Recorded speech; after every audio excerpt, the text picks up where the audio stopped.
अपने मिटने का गम नहीं है कि हमें 0 सीटें मिली, हमारा खाता नहीं खुला। हमें खुशी है कि वो बुरी तरह से पिटे। ये हालत कांग्रेस की है। कहते हैं बेगानी शादी में अब्दुल्ला दीवाना, तो यहाँ स्थिति है कि बेगानी की बर्बादी में अब्दुल्ला दीवाना। ये स्थिति कांग्रेस की सुप्रिया हो गई। कांग्रेस तो 0 पर थी, 0 पर है। मुझे ऐसा लगता है कि हमारे अध्यक्ष जी हो या राहुल जी हो या प्रियंका जी हो या तमाम साथी जिन लोगों ने, सचिन पायलट जी हो या राज, सब लोगों ने बहुत मेहनत की। इतनी मेहनत की सुप्रिया, अपनी लुटिया डूबे तो डूबे, केजरीवाल की लुटिया को डुबाना। कि हमको जमीन वापस पानी है, खोई हुई जमीन, तो फिर केजरीवाल को बेईमान कहने लगे। लेकिन ग्रैंड ओल्ड पार्टी, उसका इजाफा है सिर्फ 2% को, 0 सीटें, 67 सीटों पर जमानत जब्त। मैंडेट कोई बीजेपी के लिए नहीं है। एक दिलचस्प बात है कि कांग्रेस की भी बुरी हाल है, लेकिन आप बौखलाई नहीं है।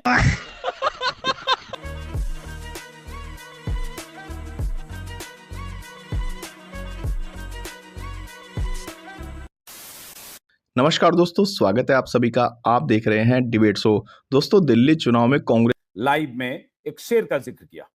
वो शेर था, गम नहीं है मुझको अपने मिटने का, गम नहीं है मुझको अपने मिटने का, मुंतजिर हूं मैं उनके पिटने का। मतलब अपने मिटने का गम नहीं है कि हमें 0 सीटें मिली, हमारा खाता नहीं खुला। हमें खुशी है कि वो बुरी तरह से पिटे, और जिनकी 62 सीटें थी, जो लगातार रिकॉर्ड तोड़ जीत रहे थे, वो उनकी बुरी तरह से हार हुई, बुरी तरह से पिटे। ये हालत कांग्रेस की है। और ये शेर कल कुरबान अली ने हमारे लाइव के दौरान सुनाया था, सीनियर जर्नलिस्ट है। सुप्रिया, आपका स्वागत है। ये शेर थोड़ा अप्रिय लग सकता है, लेकिन कांग्रेस की हालत पर यह बहुत मौजू है कि जिस कांग्रेस का तीसरे चुनाव में खाता नहीं खुला, जिस कांग्रेस ने लगातार कहें 2020 का चुनाव था, तब कांग्रेस की 67 सीटों पर जमानत जब्त हुई। इस चुनाव में, माफ करें, 68 सीटों पर, 2020 में 68 सीटों पर कांग्रेस की जमानत जब्त हुई। इस चुनाव की बात करें तो 67 सीटों पर कांग्रेस की जमानत जब्त हुई। खाता नहीं खुला, वोट शेयर में मान लीजिए 2% का इजाफा हुआ। फिर भी कांग्रेसी सब लगता है कि भीतर से बहुत खुश हैं, बल्लियों उछल रहे हैं कि हमें कुछ नहीं मिला तो चलिए वो तो डूब गए। वैसे होता है ना, कहते हैं बेगानी शादी में अब्दुल्ला दीवाना, तो यहां स्थिति है कि बेगानी की बर्बादी में अब्दुल्ला दीवाना। ये स्थिति कांग्रेस की सुप्रिया हो गई। अबे तू उसकी तरफ है कि मेरी तरफ है? मैं तो आपकी तरफ हूं। ये कैसा मेरी तरफ है? उंगली उसकी तरफ है, लेकिन दिल आपकी तरफ है। मुझे लगा कि अब 24 घंटे हो गए, आप लोगों ने बहुत सोच विचार कर लिया होगा। उनकी बर्बादी में अपनी खुशी तलाशने की वजह भी तलाश ली होगी, तो मुझे लगा बात की जाए। बहुत स्वागत है सुप्रिया। शुरुआत थोड़ी तल्ख करने वाले हम। पहला सवाल यही। नमस्कार। आप फायर ब्रांड प्रवक्ता हैं कांग्रेस की, हर हाल में, हर बुरे दौर में भी कांग्रेस को डिफेंड करती रही हैं। तो पहला सवाल यही है सुप्रिया, इस नतीजे में कांग्रेस को क्या हासिल हुआ? ठीक है, आम आदमी पार्टी सत्ता से बेदखल हो गई, 62 से 22 की पार्टी हो गई। कांग्रेस तो 0 पर थी, 0 पर है। गजब बेइज्जती है। बिल्कुल कांग्रेस के लिए चिंता का विषय है, और कांग्रेस, जो सीरियस कांग्रेस कार्यकर्ता है, वो बिल्कुल चिंतित है। हमारे नेतृत्व में चिंता है, हमारी दिल्ली की यूनिट में चिंता है कि ऐसा कैसे हुआ कि हम 0 सीट पर आए। और समीकरण ऐसे थे कि लोगों को लगा, क्योंकि शायद चुनाव उस तरह से हम वो प्रोजेक्ट नहीं कर पाए कि हम एक विकल्प थे, और इसमें ऑर्गेनाइजेशन की वीकनेस है। मुझे ऐसा लगता है कि हमारे अध्यक्ष जी हो या राहुल जी हो या प्रियंका जी हो या तमाम साथी जिन लोगों ने, सचिन पायलट जी हो या इमरान जी, सब लोगों ने बहुत मेहनत करी, लोगों ने बहुत प्रचार प्रसार किया, नैरेटिव हमने बहुत हद तक सेट किया, लेकिन उसका सीट में तब ना तब्दील होना बिल्कुल चिंता का विषय है।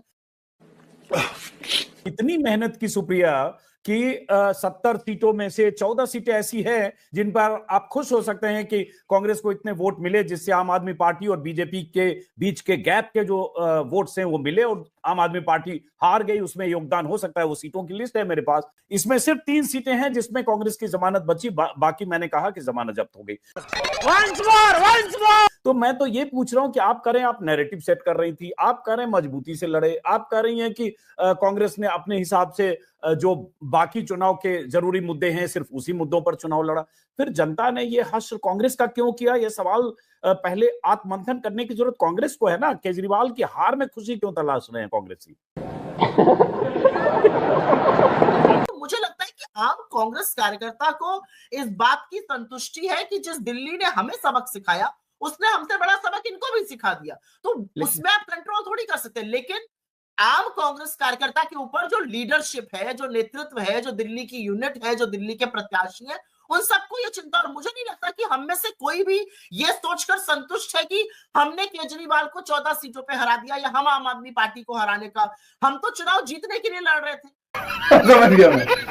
सुप्रिया, आप कुछ भी कहिए, लेकिन इसका एक विश्लेषण कल से नतीजों के बाद से आज अखबार छपे हैं, जो भी है, जो भी विश्लेषक हैं, और इसके पहले से हो रहा था, एक्चुअली 20-25 दिन, एक महीने से यही माना जा रहा था कि कांग्रेस इस तरह से चुनाव लड़ रही है कि बस केजरीवाल को हराना है, अपनी लुटिया डूबे तो डूबे, केजरीवाल की लुटिया को डुबाना है। ये सब क्या देखना पड़ रहा है? और यही सैडिस्टिक प्लेजर अब इस नतीजे के बाद कांग्रेस उस प्लेजर को एंजॉय कर सकती है, क्योंकि 10-15 सीटों के अलावा कांग्रेस को उस तरह से लड़ते भी नहीं देखा गया। लगा कि 10-15 सीट किसी ढंग से डैमेज कर देना, उतना डैमेज कर पाए आप।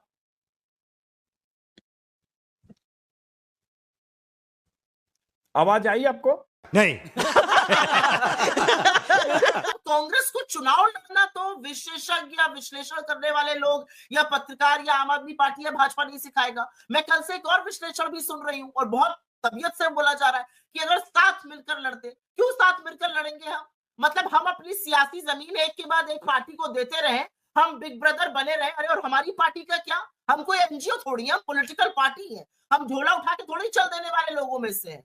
140 साल का हमारा इतिहास है और उस इतिहास को हमें आगे भविष्य में कन्वर्ट करना है। तो हम ऐसा कैसे कर सकते हैं कि अपनी यूनिट पर ताला लगाकर दूसरे की बारात में शामिल हो जाए? क्यों होंगे हम शामिल? हमारे ऊपर कोई जिम्मेदारी नहीं थी आम आदमी पार्टी की सरकार वापस आए या ना आए या फलाना। हमारे ऊपर एक जिम्मेदारी थी कि हम अच्छे से चुनाव लड़े और हम अपना जीत का बिगुल बजाए। वो नहीं बजा पाए, बस ये जिम्मेदारी है कांग्रेस के ऊपर। लोकसभा चुनाव में क्यों नहीं समझ आम में आदमी आया? पार्टी को जिताने की लोकसभा चुनाव में क्यों नहीं समझ में आया? लोकसभा चुनाव में क्यों नहीं समझ में आया? लोकसभा चुनाव में तो साझा मंच पर थे, एक मिनट, साझा मंच पर थे, राहुल गांधी रैलियां कर रहे थे, और तो और केजरीवाल की गिरफ्तारी के खिलाफ जो रामलीला मैदान में रैली हुई थी, उसमें 2 कुर्सियां खाली छोड़ी गई थी केजरीवाल की, और केजरीवाल की पत्नी भी थी, राहुल गांधी मंच पर थे। तब तो आप केजरीवाल की तारीफ कर रहे थे और केजरीवाल को फाइटर मान रहे थे। और आज विधानसभा चुनाव में वही राहुल गांधी केजरीवाल को भ्रष्ट, बेईमान और सारी चीजों से नवाज रहे थे। तो ये 5 महीने में ही तो फ्लिप फ्लॉप कांग्रेस का भी स्टैंड हो सकता है। बिल्कुल फ्लिप फ्लॉप नहीं है। मुझे लगता है हर चुनाव का एक मकसद होता है, हर चुनाव का एक एम होता है, हर चुनाव का एक मोटिव होता है। 2024 का इस देश का जो चुनाव था वो बड़ा डिसाइसिव चुनाव था। अगर वो साथ मिलकर नहीं लड़ा गया होता तो नरेंद्र मोदी 240 पर लाकर नहीं उनकी नकेल कसी जाती। 400 का दावा कर रहे थे, संविधान बदलने की बात कर रहे थे, इसलिए सब लोग साथ में आए, हमने अच्छा बढ़िया चुनाव लड़ा और नरेंद्र मोदी जी को 240 पर लाकर पटक दिया। आज वो गठबंधन की सरकार चला रहे हैं। हिपोक्रेसी की भी सीमा होती है।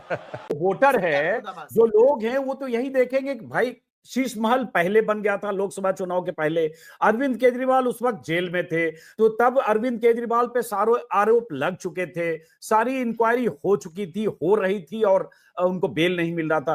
तो वही अरविंद केजरीवाल तब बेईमान नहीं दिख रहे थे, तब शीश महल नहीं दिख रहा था, और अब विधानसभा चुनाव में बेईमान भी हो गए, शीश महल भी हो गया, शराब के घोटालेबाज भी हो गया, झूठे भी हो गए। ये सारे राहुल गांधी के अभी के बयान है विधानसभा चुनाव के समय। तब वो कह रहे थे कि केजरीवाल की गिरफ्तारी लोकतंत्र की हत्या है। तो ये 5-6 महीने में सिर्फ इसलिए मौके के हिसाब से ये भी तो बात हो गई नहीं। तब लगा कि केजरीवाल के साथ आने से दिल्ली में 1-2 सीट जीत सकते हैं, तब वो उनकी बेईमानी को किनारे रख दिया। अब लगा कि हमको जमीन वापस पानी है, खोई हुई जमीन, तो फिर केजरीवाल को बेईमान कहने लगे चुनाव में। जोर जोर से बोल के लोगों को स्कीमें बता दे। अजीत जी, मुझे समझ में नहीं आ रहा है आपको आपत्ति किस चीज से है? कि हम अपनी खोई जमीन वापस पाने की कोशिश कर रहे थे, कि हमारी वजह से आम आदमी पार्टी हार गई? मुझे समझ में नहीं आ रहा लोगों को आपत्ति क्या है। कि देश काल परिस्थिति के हिसाब से अब ये चुनाव हुए, और उस चुनाव में बीजेपी ने एक तरह से हिस्टोरिकल विन, 27 साल बाद बीजेपी का वनवास खत्म हो गया, बीजेपी के वोट शेयर में जबरदस्त इजाफा हुआ, बीजेपी ने पिछली बार के चुनाव से 40 सीटें ज्यादा जीत ली, आम आदमी पार्टी 22 पर रह गई। लेकिन देश काल परिस्थिति के मुताबिक कांग्रेस का जो इजाफा है, मैं फिर रिपीट करूंगा, अप्रिय लगेगा, लेकिन ग्रैंड ओल्ड पार्टी, उसका इजाफा है सिर्फ 2% वोट, 0 सीटें, 67 सीटों पर जमानत जब्त, जिसका हेड ऑफिस दिल्ली में है, सारे हाई कमान और पावर सेंटर सारा दिल्ली में। तो दिल्ली में आपकी ये बुरी गत क्यों हो गई? दिल्ली का मैंडेट कोई बीजेपी के लिए नहीं है, ये पूरी तरह से मैं इसमें कन्विंस्ड हूं। ये मैंडेट बीजेपी के मैंडेट आम आदमी पार्टी के खिलाफ है, घोर गुस्सा, घोर डिसअपॉइंटमेंट और बहुत असंतोष व्यक्त करके लोगों ने किया है। ये मानना पड़ेगा कि बीजेपी ने अपनी सीटों की टैली जबरदस्त बढ़ाई। अगर बीजेपी को सीटों में जबरदस्त इजाफा हुआ, 40 सीटों में वोट शेयर में इजाफा हुआ, तो मामूली बात नहीं है। एक दिलचस्प बात है कि कांग्रेस की भी बुरी हाल है, लेकिन आप बौखलाई नहीं है और आप लोगों के चेहरे पर थोड़ी हंसी है, तो शायद ये हंसी इसलिए है कि केजरीवाल आउट हो गए।